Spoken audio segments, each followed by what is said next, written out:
Karla Cardno's killer. The parole board is wrong. The platform. I understand Michael Law's recent appeal to the New Zealand public to protest the parole board's decision regarding the suppression order protecting the killer of Karla Cardno after his release from jail. The link's in the description, so please watch the video if you haven't already done so.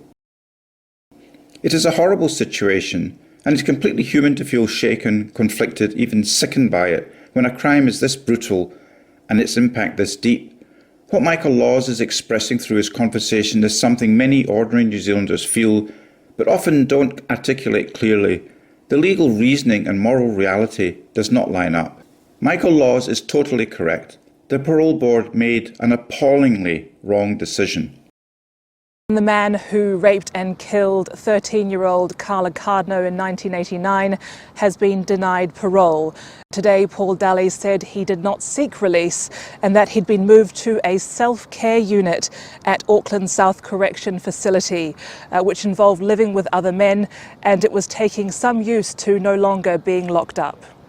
Now, the board said that a lot had changed since Paul Daly was locked up in 1990, and that before releasing him, they would need to work on a better safety plan for him and better long-term accommodation, given the risk of reoffending when he was first released would be very high.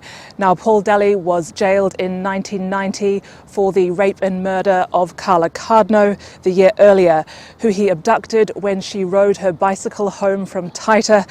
He raped and tortured her for 22 hours before burying her alive in Eastbourne. The search for the missing schoolgirl was highly publicised at the time, and Daly confessed to her murder 6 weeks later.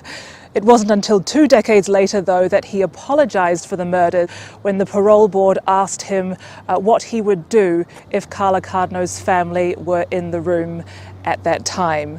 Now, today the parole board said they would look at his case again in April next year. Laura Frickberg for Stuff. The parole board is wrong. There are crimes so monstrous, so cruel, so permanently scarring that they change a nation forever. The murder of Karla Cardno was one of them.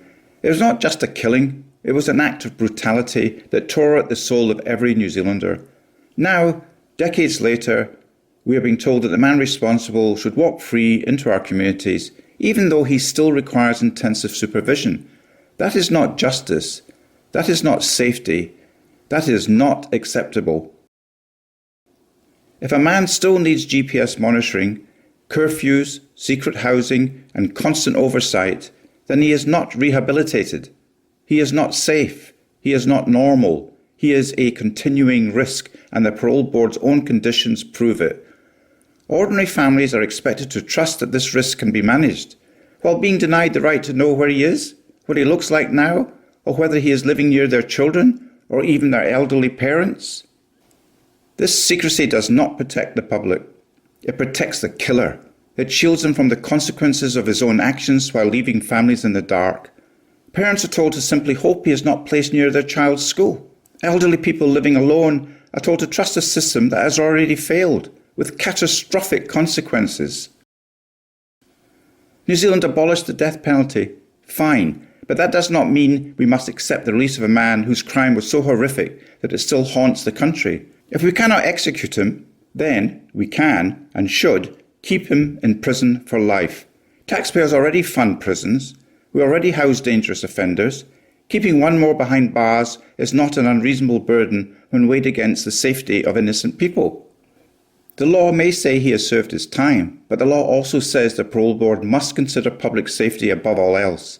If he still requires extraordinary supervision, then he is still a danger. And if he is still a danger, then releasing him, secretly, quietly, into unsuspecting communities is a betrayal of every family who simply wants to keep their children safe.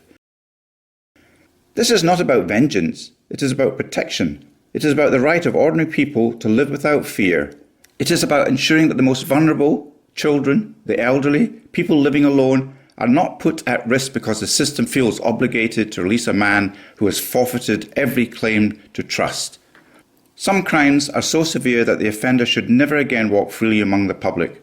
This is one of them. Release is not justice. Release is not safety. Release is a gamble, and the stakes are the lives of innocent people. Thank you for listening, and thank you, Michael Laws, from the platform.